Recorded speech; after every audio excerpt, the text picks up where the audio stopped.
புதிய உலகம் படைத்திடவே மகிழ்ந்து கூடுங்கள்.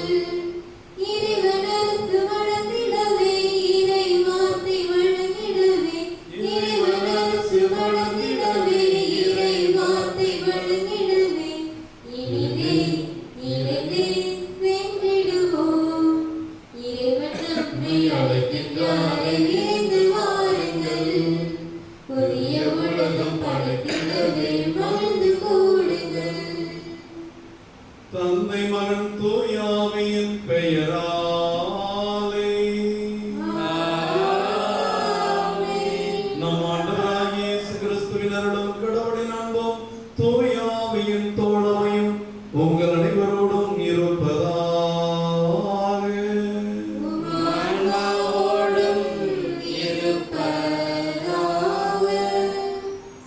ஆண்டவர் இயேசு கிறிஸ்துவில் எனக்கு மிகவும் பிரியமான கண்டுபிடிப்பு சூசையர்களுடைய பக்தர்களை, இன்றைய திருப்பலியை நாம் உருக்கமாக கொண்டாடவும், இந்த திருப்பலியின் எல்லா பலன்களும் நம்மையும் நம் குடும்பங்களையும் வந்தடைய நம்மோடு சேர்ந்து ஜெபிக்க துரை திவ்யநாதன் குடும்பத்தாரும், சென்னையிலிருந்து தேவநாதன் குடும்பத்தாரும், புதுவையிலிருந்து கேத்தரின் குடும்பத்தாரும் வந்திருக்கிறார்கள்.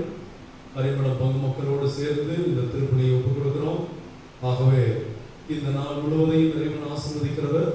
இந்த நாள் போல் எல்லா நாளும் கனவில் புனித சூசையப்பர் வழியாக நம்மை ஆசீர்வதிக்கும்படி அவர் விரும்புகிறார். நம்முடைய கடவுள் நம் மீது அக்கறையுள்ள கடவுள். நாம் வேதத்தில் படிக்கிறோம், நீங்கள் கவலை கொள்ள வேண்டாம், காரணம் உங்கள் தேவன் உங்கள் மீது கவலை கொண்டிருக்கிறார். உங்கள் துன்பமான வேளையில் ஆண்டவரை நோக்கி கூப்பிடுங்கள், அவர் உங்கள் ஜெபத்தை கேட்பார்.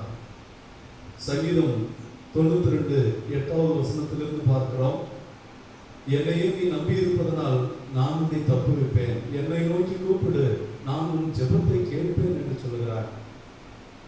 எரேமியா புத்தகம் 33:3 உன் துன்ப வேளையில், உன் கஷ்ட வேளையில் என்னை நோக்கி கூப்பிடு, நான் உன் ஜெபத்திற்கு பதிலளிப்பேன்.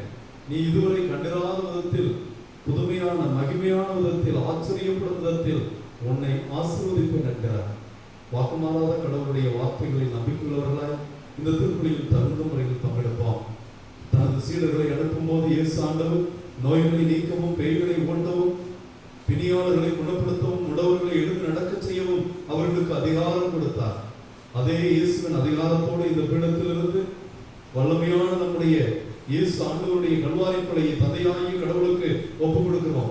ஆகவே நம்மிடம் இருக்கிற நோய்கள், பேய்கள், பிரச்சனைகள், கட்டுகள், நம்மிடம் இருக்கிற முட்டுக்கொள்ளைகள் எல்லாவற்றையும் ஆண்டவர் எடுத்துவிட்டு விடுதலை அளித்து இஸ்ரவேல் மக்களை போகச் செய்தவர், உயிர்ப்பு வழியாக நமக்கு விடுதலை அளித்தவர். அந்த உயிர்ப்பின் வழியில நமக்கு முழு விடுதலை அளிக்க கட்டுகளாக இருக்கிற நம்முடைய தனிப்பட்ட பாவ பலகீனங்கள், குற்றம் குறைகளை நினைத்து ஆண்டவரிடம் மனமருந்தி மன்னிப்பு கேட்போம்.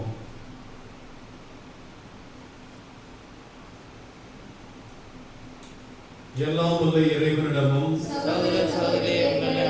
நான் பாவியதை ஏற்றுக்கொள்கிறேன், ஏனெனில் சிந்தனையாலும் சொல்லாலும் செயலாலும் கடவுளை தவறியதாலும் பாவங்கள் பல செய்தேன். என் பாவமே, என் பாவமே, என் பெரும் பாவமே. ஆகையால் இப்பொழுது கன்னியான பரிசுத்தமையாரையும் வானதூதர் அனைவரையும் சகோதர சகோதரிகளை உங்களையும் நான் தேவனாகிய ஆண்டவரிடம் எனக்காக வேண்டிக் கொள்ள மன்றாடுகிறேன். எல்லாம் வல்ல இறைவன் நம் மீது இரக்கம் வைத்து நம் பாவங்களை எல்லாம் மன்னித்து நம்மை இந்த திருப்பலி வழியாக முடிவில்லாத வாழ்வுக்கு அழைத்து செல்வாராக.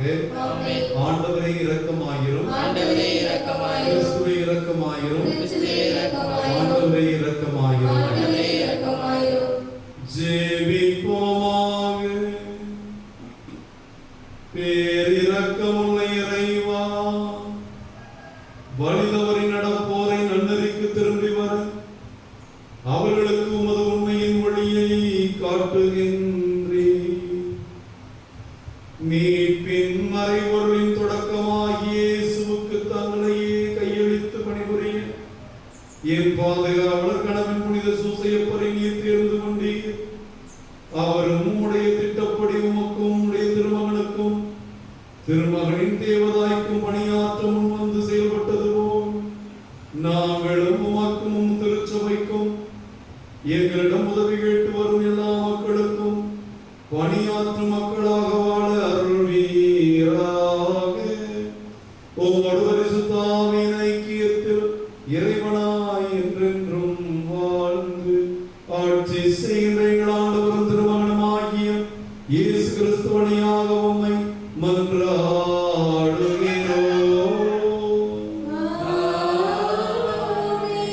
முதல் வாசகம். என் உலகம் கோபத்தை வெறுத்து ஒதுக்குகின்றது. இறைவாக்கினர் ஓசையா நூலிலிருந்து வாசகம். அதிகாரம் 11, இறைச்சொற்றொடர்கள் 14, 8 முதல் 9 முடிய. ஆண்டவர் கூறியது: இஸ்ரவேல் குழந்தையாய் இருந்தபோது அவன் மேல் அன்பு கூர்ந்தேன். எகிப்திலிருந்து என் மகனை அழைத்து வந்தேன். எவ்வளவுக்கு நான் அவர்களை வருந்தி அழைத்தேனோ அவ்வளவுக்கு என்னை விட்டு பிடிவாதமாய் விலகி போனார்கள். பாகங்களுக்கும் பலியிட்டார்கள், சிலைகளுக்கும் தூபம் காட்டினார்கள். ஆனால் எப்ராயிமுக்கு நடை பயிற்றுவித்தது நானே, அவர்களை கையில் ஏந்தியதும் நானே, ஆயினும் அவர்களை குணமாக்கியது நானே என்பதை அவர்கள் உணராமல் போனார்கள். பரிவு என்னும் கட்டுகளால் அவர்களை பிணைத்து அன்புக்கு கயிறுகளால் கட்டி நடத்தி வந்தேன். அவர்கள் கழுத்தின் மேல் இருந்த முகத்தை அகற்றினேன். அவர்கள் பக்கம் சாய்ந்து உணவு ஊட்டினேன். என் உள்ளம் கோபத்தை வெறுத்து ஒதுக்குகின்றது. என் இரக்கம் பொங்கி வருகின்றது. என் சீற்றத்தின் கனலை கொட்டமாட்டேன். எப்ராயிமை அழிக்க திரும்பி வரமாட்டேன். நான் இறைவன், வெறும் மனிதன் அல்ல. நானே உங்கள் நடுவில் இருக்கும் தூயவர். ஆதலால் நான் நகருக்கு எதிராக வரமாட்டேன். இது ஆண்டவர் வழங்கும் அருள்வாக்கு.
மனமாறி நற்செய்தியை நம்புங்கள். அல்லேலூயா. அல்லேலூயா, அல்லேலூயா, அல்லேலூயா, அல்லேலூயா. ஆண்டவர் உங்களோடு இருப்பாராக. உம் ஆன்மாவோடும் இருப்பாராக. மத்தேயு எழுதிய தூய நற்செய்தியிலிருந்து வாசகம். ஆண்டவரே, மாட்சி உமக்கே. அதிகாரம் 10 இறைவார்த்தைகள் 7-15 முடிய. அக்காலத்தில் இயேசு தம் சீடர்களை நோக்கி கூறியது, நீங்கள் சென்று விண்ணரசு நெருங்கி வந்துவிட்டது என பறைசாற்றுங்கள். நலம் குன்றியவர்களை குணமாக்குங்கள்.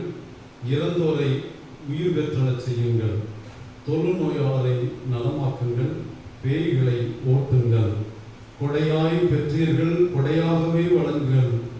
பொன், வெள்ளி, செப்பு காசு எதையும் உங்கள் இடைக்கட்சியில் வைத்துக் கொள்ள வேண்டாம். பயணத்திற்காக பையோ, 2 அங்கியோ, மிதியடிகளோ, கைத்தடியோ எடுத்துக்கொண்டு போக வேண்டாம். ஏனெனில் வேலையால் தம் உணவுக்கு உரிமை உடையவரே. நீங்கள் எந்த நகருக்கோ ஊருக்கோ சென்றாலும் அங்கே உங்களை ஏற்றுக்கொள்ள தகுதியுடையவர் யார் என்று கேட்டறியுங்கள். அங்கிருந்து புறப்படும் வரை அவரோடு தங்கியிருங்கள். அந்த வீட்டுக்குள் செல்லும் போது வீட்டாருக்கு வாழ்த்து கூறுங்கள். வீட்டார் தகுதியுள்ளவராயிருந்தால் நீங்கள் வாழ்த்தி கூறிய அமைதி அவர்கள் மேல் தங்கட்டும். அவர்கள் தகுதியற்றவர்களாயிருந்தால் அது உங்களிடமே திரும்பி வந்துவிடும். உங்களை எவராவது ஏற்றுக்கொள்ளாமலோ நீங்கள் அறிவித்தவற்றுக்கு செவிசாய்க்காமலோ இருந்தால் அவரது வீட்டை அல்லது நகரை விட்டு வெளியேறும் பொழுது உங்கள் கால்களில் படிந்துள்ள தூசியை உதறிவிடுங்கள்.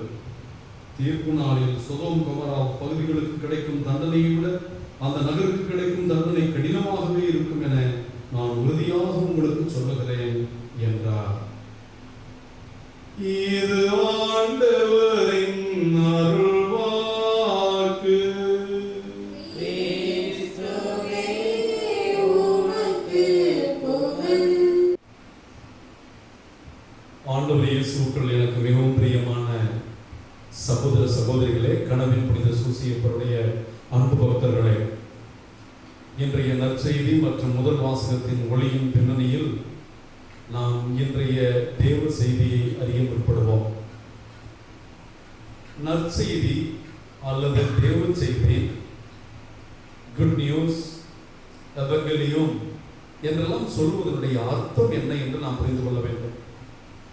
நல்ல செய்தி, ஆங்கிலத்திலே காஸ்பல் என்றால் குட் ஸ்பெல், நல்ல செய்தி சொல்லப்பட்டது. குட் அண்ட் ஸ்பெல், ஸ்பெல் என்றால் உச்சரிப்பது, நல்லதை சொல்வது. ஆக நம் பிள்ளைகளை பார்த்து நீங்கள் நலமாக இருங்கள் என்றால் அது ஒரு நற்செய்தி. இப்படி பல நற்செய்திகளை நாம் நம் பிள்ளைகளுக்கும் குடும்பத்தாருக்கும் வழங்குகிறோம். ஆக இந்த உலகிற்கு தந்தையான கடவுள் பல நற்செய்திகளை கொடுத்திருக்கிறார்.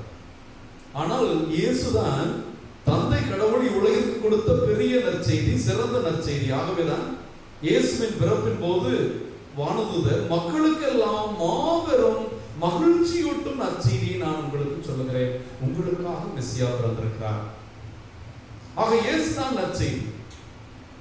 அந்த இயேசுவில் கடவுளுடைய எல்லா நற்செய்திகளும் இருப்பதை பார்க்கிறோம். கடவுளுடைய எல்லா நற்செய்திகளும் அதில் இருக்கிறது என்றால் இயேசுவை பற்றிய இறைவாக்கு எசையா சொல்லுவார், மெசியா வரும்போது குருடன் பார்ப்பான், செவிடன் கேட்பான், ஊமையன் பேசுவான், முடவன் புள்ளிமானை போல் துள்ளி குதிப்பான், பாலைவனத்தில் நீரோடைகள் ஓடும். இத்தனை நற்செய்திகளையும் அவர் தாங்கி வருவார் என்று சொல்லப்பட்டது. ஆக இவரை குறித்து சொல்லப்பட்ட பழைய ஏற்பாடு எல்லாமே இயேசுவில் நிறைவேறுவதை பார்க்கிறோம். ஆக இயேசுவில் மட்டுமல்ல, இயேசுவின் பெயரை தாங்கி செல்லுகிற கிறிஸ்தவர்கள் ஒவ்வொருவராலும் என் மீது விசுவாசம் கொண்டால் நீங்கள் என்னை விட மேலான காரியங்களை செய்வீர்கள் என்று ஆண்டவர் சொன்னதைத்தான் இன்றைய நற்செய்தியிலே சீடர்களை அனுப்புகிறார். அவர்களை அனுப்பும் போது அவர்களுக்கு அதிகாரம் கொடுக்கிறார். நோய்களை நீக்கவும் பேய்களை ஓட்டவும் நான் உங்களுக்கு அதிகாரம் கொடுக்கிறேன். ஆகவே நாம் எதை செய்தாலும் நம் இல்லத்திலே பெற்றோர்களாக, குருக்களாக, ஆயர்களாக, அருட்சகோதரிகளாக அந்த இயேசுவின் அதிகாரத்தோடு செய்கிற போது எல்லாம் நமக்கு நடக்கும் என்ற நம்பிக்கையை பெற வேண்டும். ஆகவே நம்முடைய வாழ்க்கையில் பெரிய நற்செய்தி, நமக்கு வாழ்வளிக்கிற நற்செய்தி இயேசு ஆண்டவர். இயேசுவே அந்த நற்செய்தி. ஆகவேதான் மார்க்கு நற்செய்தி 3வது அதிகாரம் 15வது வசனத்திலே இயேசுவின் முதல் போதனையே மனமாறி நற்செய்தியை நம்புங்கள், இறையாட்சி நெருங்கி வந்துவிட்டது என்று இயேசுவே அறிவித்தார். ஆக இயேசு மனமாறி நற்செய்தியை நம்புங்கள் என்று சொன்னால் மறைமுகமாக நான் உங்கள் மத்தியிலே, உங்கள் தேவன், உங்களை காக்கிற தேவன் உங்களுக்காக இறங்கி வந்து உங்கள் மத்தியில் இருக்கிறேன், நான் உங்களுக்காக செய்ய போகிற ஏராளமான காரியங்களை காணப்போகிறீர்கள், தயாராகுங்கள், என்னுடைய போதனையும் என்னுடைய புதுமையும் நான் யார் என்றும், என்னுடைய மரணமும் என்னுடைய உயிர்ப்பும் உங்களுடைய மீட்பர் நான் என்றும் காட்டும் என்பதைத்தான் அந்த 3:15 சுருக்கமாக இயேசு ஆண்டவர் சொல்லிவிடுவதை பார்க்கிறோம். ஆக இயேசு அவர் சொன்னதெல்லாம் நற்செய்தி. எளிய மனத்தோர் பேறு பெற்றோர், ஏழைகளே பேறு பெற்றோர். இந்த உலகத்தில் யாருமே சொல்லாத ஒன்று. இந்த உலகத்தில் பணக்காரர்களே பேறு பெற்றோர், வசதியாக வாழ்கிறவர்களே பேறு பெற்றோர், இதைத்தான் சொல்லுவார்கள். நிறைய சம்பாதிக்கிறவர்கள் ஆசீர்வதிக்கப்பட்டதாக நினைப்பார்கள். ஆனால் ஆண்டவர் எல்லாவற்றையும் கொண்டிருந்தாலும் கடவுளை கொண்டிருக்கிறவர்கள் ஆசீர்வதிக்கப்பட்டவர்கள், கடவுளை பிரதானமாக கொண்டிருக்கிறவர்கள் ஆசீர்வதிக்கப்பட்டவர்கள், தங்கள் பெற்றதெல்லாம் கடவுள் கொடுத்த கொடை என்று நினைக்கிறவர்கள் ஆசீர்வதிக்கப்பட்டவர்கள் என்று அவருடைய போதனை மாறுபட்டதாக இருக்கிறது. ஆக இயேசுவின் நற்செய்தியை புரிந்து கொள்ள கடவுளுடைய ஞானம் நமக்கு தேவை. ஆகவேதான் கொடுக்கிற எல்லாருக்கும் கொடுக்கப்படும் என்று சொல்லப்படுகிறது. அது ஒரு நற்செய்தி. கொடுக்கிறவர்களுக்கு இருக்கிறது குறையத்தான் செய்யும். இதுதான் மனிதன் பார்ப்பான். நான் கொடுத்து கொண்டே இருந்தால் இருக்கிறது குறைந்து போய்விடும். இது மனிதனுடைய ஞானம். ஆனால் ஆண்டவர் கொடுங்கள், உங்களுக்கு கொடுக்கப்படும், உங்களுக்கு சேர்த்து கொடுக்கப்படும், அமுக்கி குலுக்கி மடியில் சரிந்து விடும்படி கொடுக்கப்படும். இதை மனிதன் புரிந்து கொள்வதற்கு தேவ ஞானம் வேண்டும். உங்களை அன்பு செய்கிறவர்களுக்கே நீங்கள் அன்பு செய்தால் நீங்கள் என்ன பெரிய காரியம் செய்து விட்டீர்கள். ஆக நம்மை அன்பு செய்கிறவர்களுக்கு அன்பு செய்வதுதான் மனிதனுடைய ஞானம். ஆனால் ஆண்டவர் சொல்கிறார், நீங்கள் என்ன பெரிய காரியம், உங்களை வெறுக்கிறவர்களுக்காக செய்வீங்கள், உங்களுக்கு தீமை செய்கிறவர்களையும் அன்பு செய்யுங்கள். இது அந்த கடவுளுடைய நற்செய்தி. இந்த நற்செய்தியை உலகம் புரிந்து கொண்டிருந்தால் இந்த உலகம் அமைதியாக மாறி இருக்கும். நம் குடும்பங்களில் பிரச்சனையே இருந்திருக்காது. தான் என்று சிந்திக்கின்ற மனிதன் கிறிஸ்தவனாக இருக்க முடியாது என்கிறார் புனித கிறிஸ்தோஸ்டம். தன்னை மட்டுமே நினைக்கிறவன், சுயநலமாக இருக்கிறவன் கிறிஸ்தவ அருளற்றவனாக இருக்கிறான் என்று சொல்கிறார். ஆக தன்னை மறந்து இயேசுவுக்குள் இயேசுவாகவே வாழ்கிறவன் தான். ஆக இயேசுவின் போதனைகள் நமக்கு நற்செய்தி என்றால் அந்த நல்ல செய்தி நமக்கு பெரிய சவால் விடுக்கிறது. உன் தாய் தந்தையை விட, உன் பிள்ளைகளை விட, உன் குடும்பத்தை விட என்னை நீ அதிகமாக அன்பு செய்யவில்லை என்றால் நீ எனக்கு தகுதியற்றவன்.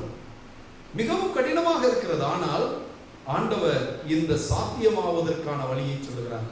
உன்னுடைய குடும்பத்தை நான் தானே கொடுத்தேன், உன் பெற்றோர்களை நான் தானே கொடுத்தேன், உன் குழந்தைகளை நான் தானே கொடுத்தேன். எத்தனை பேருக்கு குழந்தைகளே இல்லையே, எத்தனை பேருக்கு பெற்றோர்களே இல்லையே, எத்தனை பேருக்கு உணவே இல்லையே. உனக்கு நேரத்தை கூட நான் தானே அளந்து வைத்திருக்கிறேன். எத்தனை ஆண்டுகள், எத்தனை மாதங்கள் என்றும் குறித்து வைத்திருக்கிறேன். நான் கொடுத்தவைகளில் 10 பங்கை கொடுக்க வேண்டும் என்பது உனக்கு தெரியாதா? எனக்கு கொடுத்து பார், உனக்கு இன்னும் எவ்வளவு வரும், உனக்கு எப்படி வரும் என்று ஆண்டவர் சொல்கிறார். இதை புரிந்து கொள்கின்ற அந்த ஞானம் இருந்தால் நற்செய்தியாக அது நமக்கு மாறும். இல்லை என்றால் அது தேவ வார்த்தை அப்படியே இருக்கும்.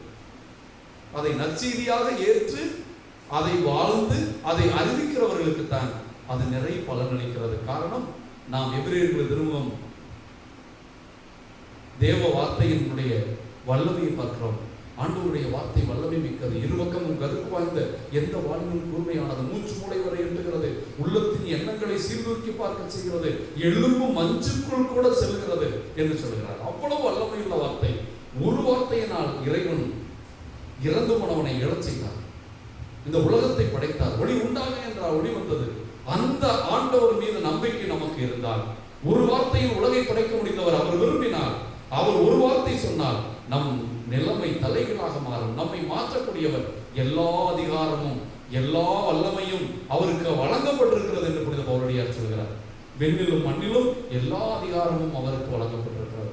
அந்த அதிகாரத்தின் மீது நம்பிக்கையும் அந்த அதிகாரத்திற்கு கீழ் தாழ்ச்சியும், அவர்தான் நற்செய்தி என்று நாம் வாழ்கிற போது, அவரை அறிந்து அதை நம் குடும்பத்தில் இருக்கிற நம் நண்பர்களுக்கு இயேசு எவ்வளவு நல்லவர் என்று சுவைத்து பாருங்கள், இயேசுவிடம் கேட்கிறவர்களுக்கு எல்லாம் கிடைக்கும் என்ற நம்பிக்கை நமக்கு உருவாகிற போது அந்த நற்செய்தியை நம்முடைய வாழ்வாய்விடும். ரோமர்கள் எழுதிய திருமுகம் 8வது அதிகாரம் 30லிருந்து 35 வயசு வரை அந்த 5 வசனங்களையும் படியுங்கள். கண்ணீர் வருகிற போது, கஷ்டம் வருகிற போது, துன்பம் வருகிற போது, ரோமர் 8:31லிருந்து 35 வரை ஆண்டவர் நாம் புரிந்து கொள்கின்ற விதத்தில் சொல்கிறார். நான் வேறு எப்படி உனக்கு சொல்ல முடியும் என்று ஆரம்பிக்கிறார். நான் உன் சார்பாக இருக்கும்போது உனக்கு எதிராக யார் இருக்க முடியும் என்று கேட்கிறார். அடுத்த வசனத்திலே 32 தன்னுடைய ஒரே பேரான மகனையே உங்களுக்காக வழங்கிய தந்தை நீங்கள் கேட்கிற விண்ணப்பங்களை கொடுக்க மாட்டாரா என்று கேட்கிறார். 3வது வசனத்திலே உங்களை குறித்து குற்றவாளி என்று சொல்லக்கூடியவன் இந்த உலகத்தில் யார்? அப்படி ஒன்று சொன்னால் நான் உன்னை நிரபராதி என்று விடுவிப்பேன் என்கிறார். உனக்கு தண்டனை வழங்கக்கூடியவன் யார்? உன் மீது கரம் கொள்ளுகிறவனை நான் தண்டிப்பேன். என்னுடைய அன்பில் இருந்து உன்னை பிரிக்கக்கூடியவன் யார் என்று கேட்கிறார். ஆக இந்த வசனங்களை நாம் வாசிக்கிற போது, அதை உள்வாங்குகிற போது, என் தேவன் எனக்கு பெரிய படைவீரனாக, ஒரு யானை பலமுள்ளவனாக என்னோடு இருக்கும் போது நான் யாருக்கு அஞ்ச வேண்டும் என்பது ஒரு நற்சி. ஆக இந்த இறை வார்த்தைகளை, நற்செய்தியை நம்பியவர்களாக இயேசு நம்மோடு இருக்கிறார், வாழ்வளிக்கிறவராக இருக்கிறார். அந்த ஆண்டவரை அறிவிப்பது ஞானஸ்தானம் பெற்ற ஒவ்வொருவருடைய கடமை. நற்செய்தி என் மீது சுமத்தப்பட்ட கடமை. அதை அறிவிக்கவில்லை என்றால் எனக்கு ஐயோ கேள்வி என்ற புனித பவுலுடைய வார்த்தைகளை கேட்டு இந்த திருத்தலத்திற்கு வருகிறவர்கள் இறைவார்த்தையை நற்செய்தியாக ஏற்று அந்த இறைவார்த்தை மனுவுருவாக உதவிய அன்னை மரியாளிடமும் அந்த மனுவுருவான இயேசு ஆண்டவரை தன் மீட்பராக கொண்டு வாழ்ந்த, அவரை தன்னுடைய வளர்ப்பிலே வளர்த்தெடுத்த இயேசுவினுடைய இயல்புகளை எல்லாம் புரிந்து கொண்ட கனவின் புனித சூசியப்பர் கடவுளுடைய திட்டத்தை தேடியது போல அதை தேடி வாழ்கிறவர்களாக நாம் வாழும்போது எல்லா வரங்களையும் நமக்கு கொடுக்கிறார். கனவின் புனித சூசியப்பருடைய வழிகாட்டுதலில் வளர்ந்த இயேசு அவருடைய பரிந்துரையை ஏற்று நம்மையும் நம் குடும்பங்களையும், குறிப்பாக இந்த கொரோனாவிலிருந்து உலக மக்களையும் ஆசீர்வதித்து நம் குடும்பங்களுக்கும் உலகிற்கும் விரைவில் நிறைய அமைதியை வழங்கி ஆசீர்வதிப்பாராக. ஆமென். காணிக்கை தர நான் வருகின்றேன், உன் கரங்களில் என்னை தருகின்றேன். காணிக்கை தர நான் வருகின்றேன், உன் கரங்களில் என்னை தருகின்றேன். என்ன கொடுத்தாலும் பயனில்லை, நான் என்னை கொடுக்காமல் பொருள் கொடுத்தாய். என்ன கொடுத்தாலும் பயனில்லை, நான் என்னை கொடுக்காமல் பொருள் கொடுத்தாய். என்னையே ராணி கேட்கின்றாய், நான் என்னையே முழுவதும் தருகின்றேன். என்னையே ராணி கேட்கின்றாய், நான் என்னையே முழுவதும் தருகின்றேன். காணிக்கை தர நான் வருகின்றேன், உன் கரங்களில் என்னை தருகின்றேன். காணிக்கை தர நான் வருகின்றேன். ஆண்டவரே, உங்களுடையதும் என்னுடையதுமான ஆண்டவருக்கு பிரியமான இந்த திவ்யமான பலி எல்லாம் தந்தையாகிய கடவுளுக்கு ஏற்றதாகபடி ஜெபியுங்கள். ஆண்டவர் தமது பெயரின் புகழ்ச்சிக்காகவும் மாட்சிக்காகவும் தமது நன்மைக்காகவும் புனித திராவின் அனைத்து நலனுக்காகவும் அது கைதெழுந்து பலியை ஏற்றுக்கொள்வாராக. ஆண்டவரை எங்களை உம்மோடு ஒப்புரவாக்கும் இப்புகழ்ச்சி பலியை ஏற்றருளும். அதனால் நாங்கள் தூயவராக்கப்பட்டு உம்மை மகிழ்விக்கும் எங்கள் மனங்களில் காணிக்கைகள் உமக்கு உகந்ததாகிட அருள்வீராக. எங்கள் ஆண்டவராகிய கிறிஸ்து வழியாக உம்மை மன்றாடுகிறோம்.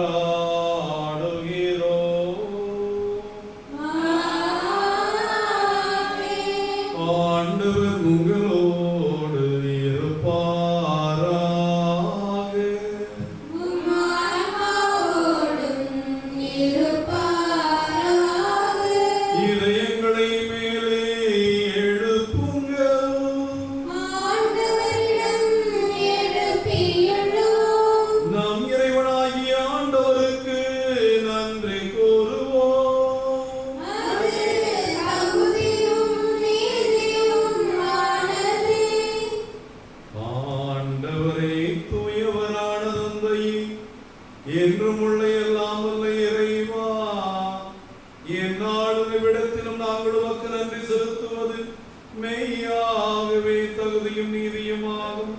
எங்கள் கடமையும் மீட்புக்குரிய செயலுமாகும்.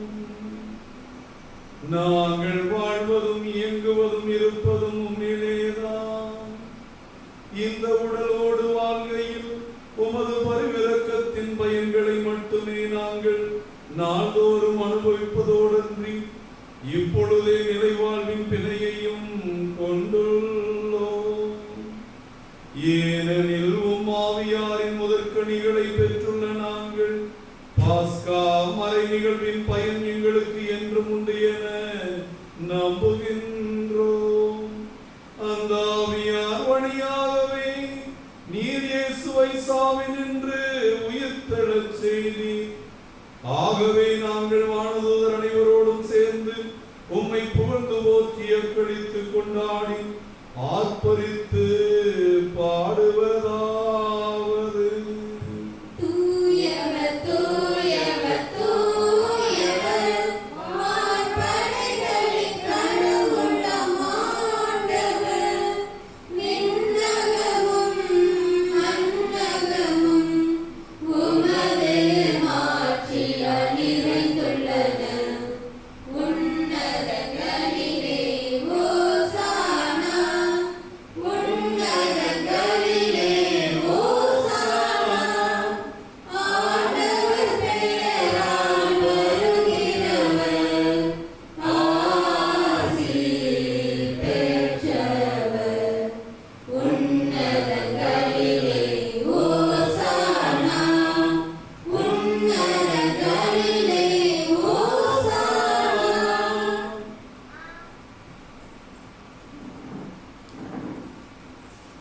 தேவ பிள்ளைகளே, திருப்பலியின் மையமான நேரம். ஆண்டவருடைய வல்லமை இறங்கி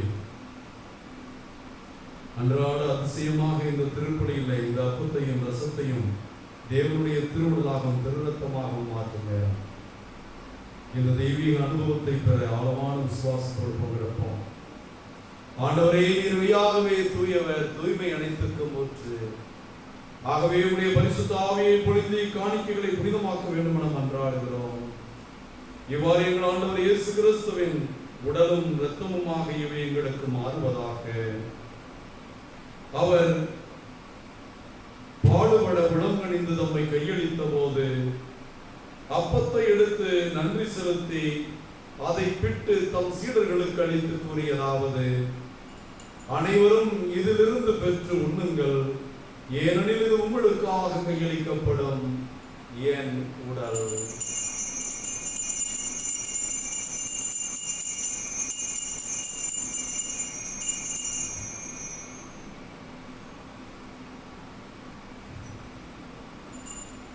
அவ்வண்ணமே இரவு விருந்தை அருந்திய பின் கிண்ணத்தை எடுத்து மீண்டும் உமக்கு நன்றி கூறி தம் சீடர்களுக்கு அளித்தவர் கூறியதாவது: அனைவரும் இதிலிருந்து பெற்று பருகுங்கள், ஏனெனில் இது புதிய நிலையான உடன்படிக்கைக்குரிய என் இரத்தத்தின் கிண்ணம். இது பாவ மன்னிப்புக்கென்று உங்களுக்காகவும் பலருக்காகவும் சிந்தப்படும். இதை நினைவாக செய்யுங்கள்.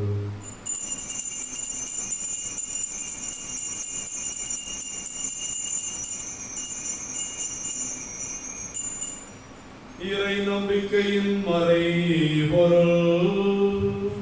ஆண்டவரே, நீர் வருமளவும் உமது இறப்பினை அறிக்கையிடுகின்றோம்.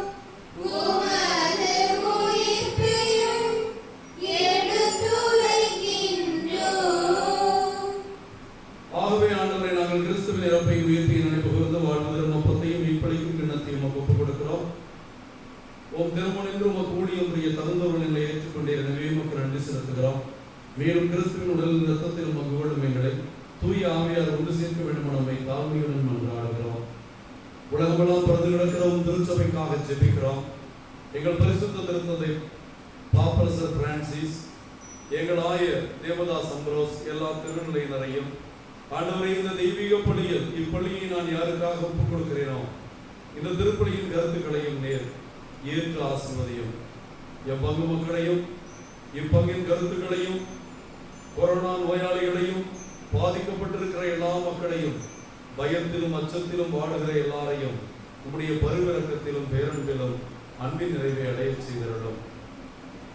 உயிர் திருவோம் என்ற எதிர்நோக்கோடு துயில் கொள்ளும் எல்லா சகோதர சகோதரிகளையும் இந்த கொரோனா தொற்றிலும் மற்ற விதங்களிலும் மரித்து போன எல்லா பிள்ளைகளையும் மின்னல ராஜ்யத்தில் ஏற்றுக்கொள்ளும். எங்கள் அனைவர் மீதும் இரக்கமாயிரும். கடவுளின் கண்ணித்தாயான மாட்சிமைக்குரிய பெருந்துன்ப முடிச்சுகளை அவருக்கும் அறியா அவருடைய அன்பு கணவரான எங்கள் பாதுகாவலர் கடவுளின் புனித சூசையப்பர் இயேசுவின் திருத்தூதர்கள் இவ்வுலகிலும் மகோனோராயிருந்த புனித அனைவருடனும் நாங்கள் நிலைவாழ்வில் பங்கு கொள்ளும் தகுதி பெற்று உம் திருமகன் இயேசு கிறிஸ்து வழியாக உம்மை புகழ்ந்தேற்கும் மறுமருள உம்மை தாழ்மையாய் வேண்டுகிறோம்.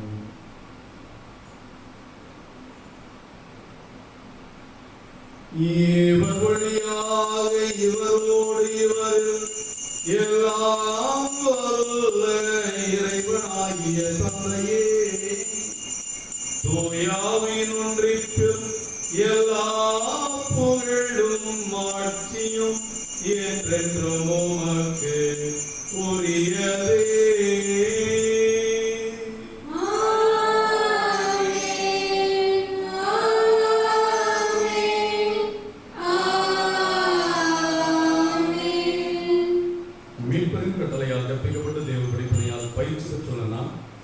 நம் ஆண்டவர் கற்பித்த ஜெபத்தை கொரோனாவில் இருந்து முழு விடுதலைக்கும் நம் குடும்பங்களுக்கு அமைதியும் நம் பங்கின் கருத்துக்கள் நிறைவேறவும் இத்திருத்தலத்தின் வளர்ச்சிக்கு தடையாக இருக்கிற எல்லாம் நீக்கி இதன் மகிமை ஆண்டவரால் வெளிப்படவும் கரங்களை விரித்து உருக்கமாக ஜெபிப்போம்.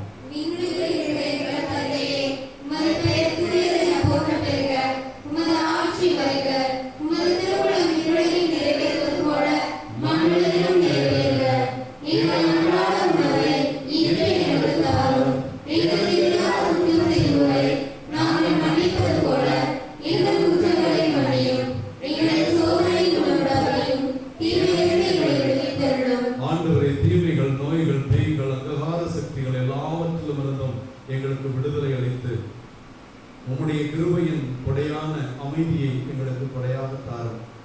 உமது இரக்கத்தினால் பாவத்திலிருந்து நாங்கள் முற்றிலும் விடுதலை பெற்றவர்களாய் இம்மண்ணுலகத்தில் எந்த கவலையும் பயமும் இல்லாமல் நலமாய் இருப்போமாக. நாங்கள் நம்பியிருக்கும் பேருக்கு வாழ்வையும் எங்கள் ஆண்டவர் இயேசுவின் இரண்டாம் வருகையும் மகிழ்ச்சியோடு எதிர்பார்த்திருக்கின்றோம். ஆண்டவராகிய இயேசு கிறிஸ்துவே, அமைதியை உங்களுக்கு விட்டுச் செல்கிறேன், என் அமைதியை உங்களுக்கு தருகிறேன் என்றும் சீடர்களுக்கு வாக்களித்தீரே. எங்கள் குற்றங்கள், குறைகள், பாவங்கள், பலவீனங்களை எல்லாம் பாராமல் இறைவார்த்தையை கேட்டு வாசித்து ஆனால் அதன்படி வாழாமல் இருந்த எங்களுடைய வாழ்வற்ற விசுவாசத்தையும் நினைத்து மனம் வருத்துகிறோம். மீது கொண்டிருக்கிற எளிய நம்பிக்கையும் உம்முடைய பிரியமான பிள்ளைகள் நாங்கள் என்பதையும் முன்னிட்டு எங்களுக்கும் எங்கள் குடும்பங்களுக்கும் உலக மக்களுக்கும் ஒற்றுமையும் அமைதியும் அளித்திருட திருவிழம் கொள்வீராக. என்றும் வாழ்ந்து ஆட்சி செய்கின்றவர் நீரே. ஆண்டவர் இயேசு கிறிஸ்துவின் அமைதி உங்கள் அனைவரோடும் இருப்பதாக.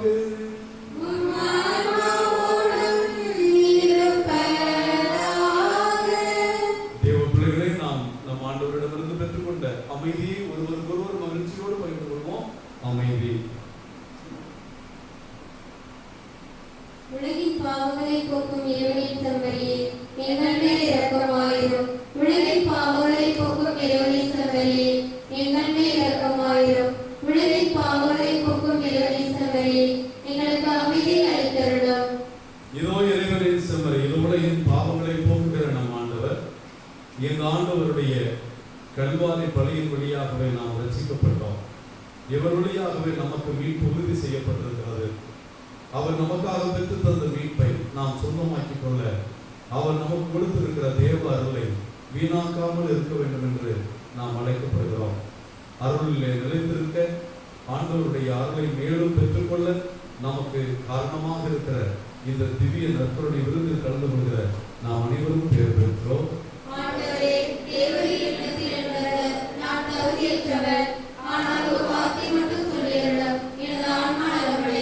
கிறிஸ்துவின் திருவுடலும் திருரத்தமும் இதை உட்கொள்ளும் எனக்கு உங்களுக்கும் நித்திய வாழ்வளிப்பதாக.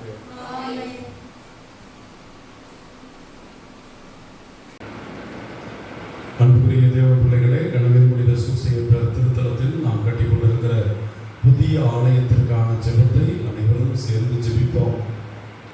கடவுளின் புனித சூசையப்பர் புதிய ஆலயத்திற்கான ஜெபம். வானக தந்தையே, அறிவனம் கடவுளின் புனித சூசை மீதும் பொழிந்து வரும் உமது கிருபைக்காகவும் ஆசீர்வாதத்திற்காகவும் நன்றி கூறுகின்றோம். இவ்வருத்தலத்தில் மக்கள் கட்டவிருக்கும் புதிய ஆலயத்திற்கான வேண்டுதலுடனும் அது குறித்த அச்சம் பயத்துடன் திருமுன் இருக்கின்றோம். நீர் எங்களோடும் என் பங்கு மக்கள் அருட்தல பக்தருடனும் இந்நாள் வரை உடனிருந்து வந்துள்ளதும் இனியும் உடனிருப்பீர் என்ற உறுதியான இறை நம்பிக்கையும் எங்களை கலக்கமின்றி நம்பிக்கையுடன் புதிய ஆலய பணியில் ஈடுபட தூண்டுகிறது. நீர் எங்களுடன் இருந்து எங்களை வழி நடத்தி என் பங்கிற்கு கட்டித்தரப் போகும் அழகானதொரு ஆலயத்திற்காக உம்மை போற்றி புகழ்கின்றோம். உம்மை பிரித்து எங்களால் எதுவும் செய்ய இயலாது. உம்மால் எல்லாம் கூடும் என்று விசுவசிக்கின்றோம். வானக தந்தையே, வானமே கொள்ள முடியாத இறைவா, அறிவலம் கடவில் புனித சூசையப்பர் அருத்தலத்தில் என் மத்தியில் குடிகொள்ள வந்தருளும். நீர் என் மத்தியில் உருவாக்க போகும் புதிய ஆலய பணியின் மீது மது திருக்கரம் இருப்பதாக. நல் மனதோரை பலப்படுத்தி ஆலய பணிக்கு உதவும் தாராள உள்ளத்தோரை மேம்படுத்தும். நீரே இந்த ஆலயத்தை கட்டியிருப்பேருளும். ஆண்டவருக்கும் அவரது வளர்ப்பு தந்தை கடவில் புனித சூசையப்பருக்கும் வீடு கட்டும் இம்மக்களின் வீடுகளை கட்டி எழுப்பும். ஏழை மக்கள் நாங்கள் இயேசுவே, ஏழை மக்கள் நாங்கள் கட்டும் இறை இல்லம் கடவில் புனித சூசையப்பர் மது வளர்ப்பு தந்தை வழியாக நீர் இந்திய நாட்டையும் தமிழகத்தையும் இவ்வருத்தல பங்கு மக்கள் மற்றும் பக்தர்களையும் ஆசீர்வதிக்கும் இல்லமாக்கும். இந்த புதிய ஆலய பணி தேவன் எனக்கும் என் குடும்பத்திற்கும் வழங்கும் இறைவனின் கொடையென உணர்ந்து தாராள உள்ளத்துடன் உதவ எங்களை தூண்டியுள்ளோம். புதிய ஆலயத்திற்கு எனது காணிக்கை என் குடும்பத்தின் காணிக்கை என்று மது வளர்ப்பு தந்தை கடவில் புனித சூசையப்பர் ஆலய பணிக்கு உதவவும் உடல் உழைப்பை வழங்கவும் அனைவரும் முன்வர அருள்தாரும். என்றும் எங்கள் ஆண்டவரும் மது திருமகனுமான இயேசு கிறிஸ்து வழியாக மன்றாடுகிறோம். இயேசுவுக்கே புகழ், இயேசுவுக்கே நன்றி. மரியே வாழ்க. அறிவிடம் கடவில் புனித சூசையப்பரை எங்களுக்காக வேண்டிக் கொள்ளும். அன்புரிய கனவில் புனித சூசையப்பருடைய பக்தர்களே, இந்த நேரத்தில் நாம் இதயத்தை இறைவன்பாடு எழுப்புவோம். நாம் ஒவ்வொரு நாளும் இந்த ஜெபத்தை ஜெபிக்கிறோம். இறைவன் நமக்கு உதவி செய்ய வேண்டும். இறை உதவி இல்லாமல் நம்மால் இந்த காரியத்தை செய்து முடிக்க முடியாது என்று நம்புகிறோம். இறைவன் மீதுள்ள நம்பிக்கையிலும் இந்த திருத்தலத்தின் பக்தர்கள் ஒவ்வொருவர் மீதும் இந்த திருத்தலத்திற்கு வந்து சென்றிருக்கிற இந்த திருப்பலியை காண்கிற ஒவ்வொரு குடும்பத்தையும் நான் ஆண்டவருடைய பாதத்தில் வைத்து ஜெபிக்கிறேன். நீங்கள் தாங்கவில்லை என்றால் ஆண்டவருடைய பணியை யார் தாங்குவார்கள்? நாம் அனைவரும் சேர்ந்து கட்டவில்லை என்றால் ஆண்டவர் இவ்வாலயத்தை எப்படி கட்டுவார்? ஆகவே நம் இல்லங்களை நாம் கட்ட விரும்பினால், நம் பிள்ளைகளுடைய படிப்பை நாம் கட்டியெழுப்ப விரும்பினால், நம் பிள்ளைகளுடைய எதிர்காலத்தை நாம் உருவாக்க விரும்பினால், ஆண்டவருக்கு நம்மால் நம் ஜெபத்தை, நம் விசுவாசத்தை, நம்முடைய வல்லமையான நம்பிக்கையை வெளிப்படுத்தி நம்மால் என்றதை இந்த புதிய ஆலயத்திற்கு செய்ய ஆண்டவர் நம் இதயத்திலே தூண்ட வேண்டும். நமக்கு வேண்டிய அருளையும் பொருளையும் கொடுத்து ஆசீர்வதிக்க வேண்டும் என்று நான் ஜெபிக்கிறேன். உங்களால் இயன்ற உதவியை நீங்கள் உதவ வேண்டும். இந்த நேரம் மிக மிக முக்கியமான நேரம். உங்களுடைய கடினத்திலும் என்னுடைய கடினத்திலும் கடந்த 4 மாதங்களாக வீடடங்கி கிடக்கிற நாம் ஆண்டவருடைய ஆலயத்தை கட்டுவோம். அவர் பன்மடங்காக நம்மை எல்லாம் கட்டி எழுப்புவார் என்ற நம்பிக்கையோடு நாம் அனைவரும் இப்பொழுது நம்முடைய நன்றி ஜெபத்தை ஆண்டவரை நோக்கி எழுப்புவோம். நன்றி கூறி மன்றாடுவோமாக. ஆண்டவரே, மாண்புக்குரிய கொடைகளால் நிறைவு பெற்ற நாங்கள் உம்மை தாழ்வணிந்து வேண்டுகின்றோம். ஜெபக்கூட தலைவர் யாயிரின் விண்ணப்பத்தை கேட்டு அவரது மகளை இறந்த நிலையில் உயிர்ப்பித்த நீர், பெரும்பாடுபட்ட பெண்ணை அவள் விசுவாசத்தை முன்னிட்டு புனிதப்படுத்தி ஆசீர்வதித்து நலமளித்த நீர், எங்களுடைய உருக்கமான ஜெபத்தையும் இத்திருத்தலத்தில் எழுப்பப்படுகின்ற ஜெபங்களையும் மக்களின் இடையறாத வேண்டுதலையும் நீர் நிறைவேற்றுவீர் என்ற நம்பிக்கையில் உம்மை புகழுகின்றோம். எங்கள் ஆண்டவராகிய கிறிஸ்து வழியாக உம்மை மன்றாடுகிறோம்.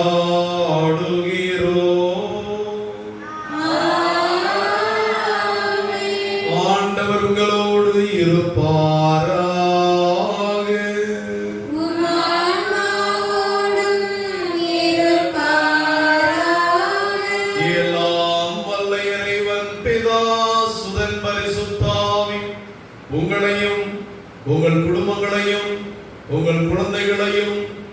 கனவின் புனித சூசையப்பருடைய பக்தர்கள் ஒவ்வொருவரையும் நிறைவாக ஆசீர்வதிப்பாராக.